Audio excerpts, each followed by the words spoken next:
You guys ready for some Disney cookie demand letters? This is like one of the most hilarious things I received. So I received this from one of my Disney sources. This is a person who, I'll say they have a relative who works at Disney. So they kind of leaked this to me. This is from Disney Springs.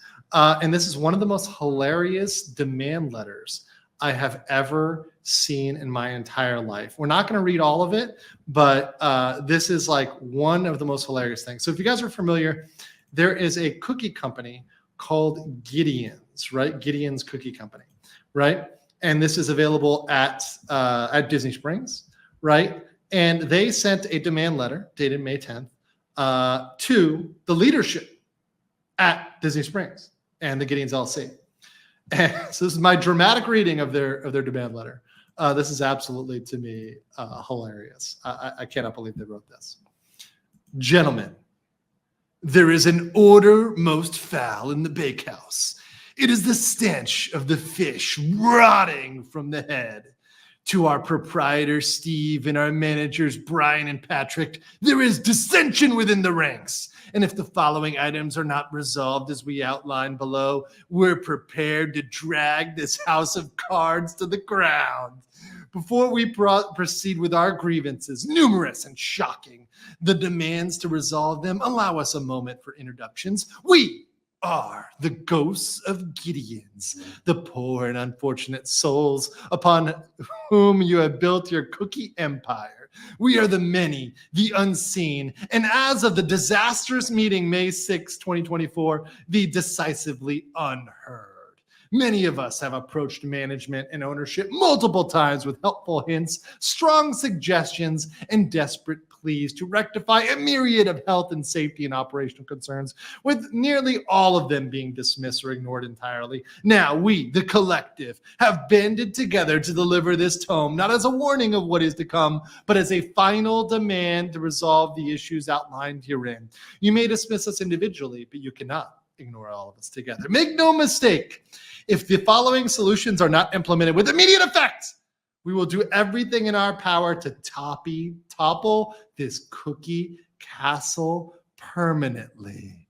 We start by informing you that yes, we are but lowly workers for Gideons. However, we are supported by families who hold prominent positions in the community as lawyers, labor representatives, publicists, and county government workers. Families who love us and want us to be safe and fairly employed through our vast and well-connected network. The following steps have already been implemented.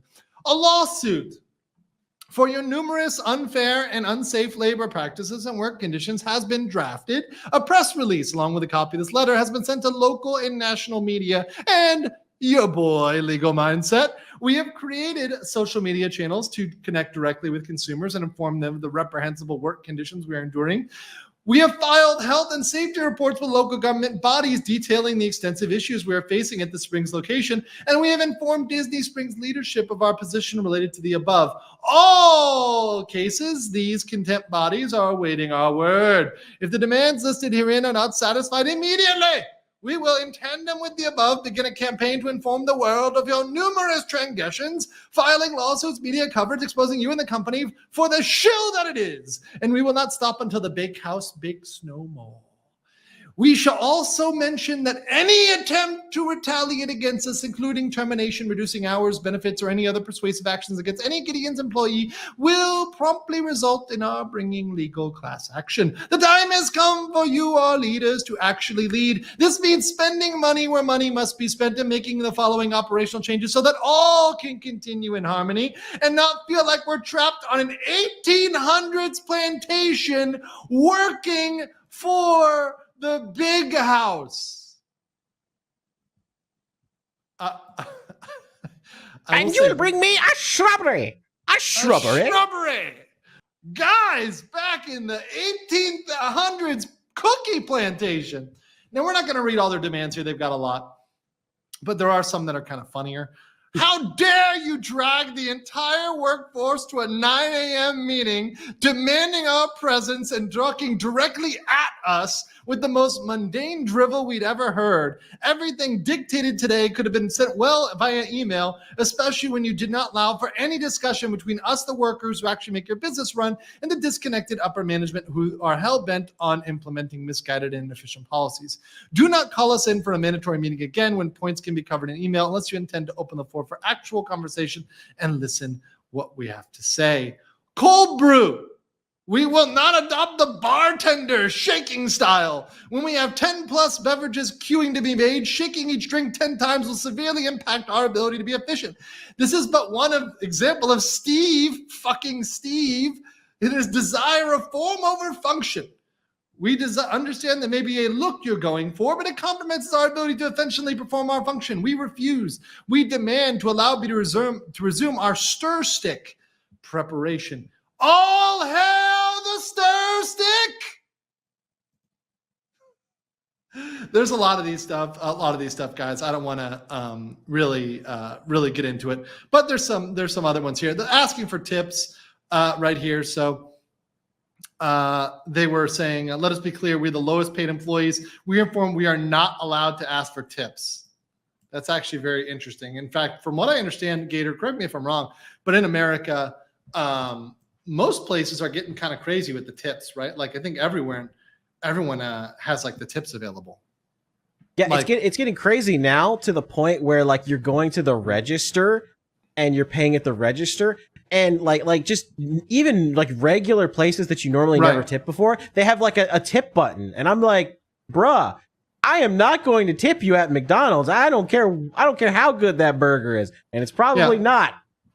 Yeah. Exactly. And like, I'm sorry, like if I'm all for tipping a employee at a restaurant, right? Or whatever, a bartender, whatever, that's fine. Tip your bartenders, right?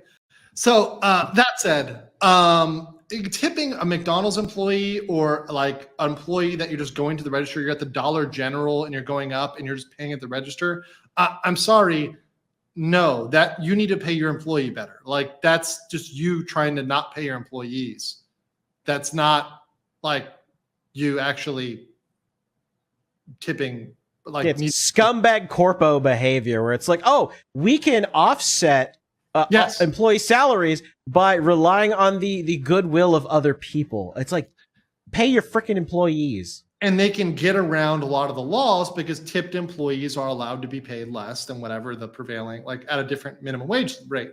So if your state has upped your minimum wage to $15 an hour, $20 an hour, whatever the fuck it is, right, in the US anymore, and they have 15 for non-tipped employees, but it's like 7 or 8 or whatever for tipped employees. Well, they can get away with a lower rate because, oh, look, they're tipped now. That employee is now a tipped employee. And they only have to pay you if you don't get tips that equal the minimum wage.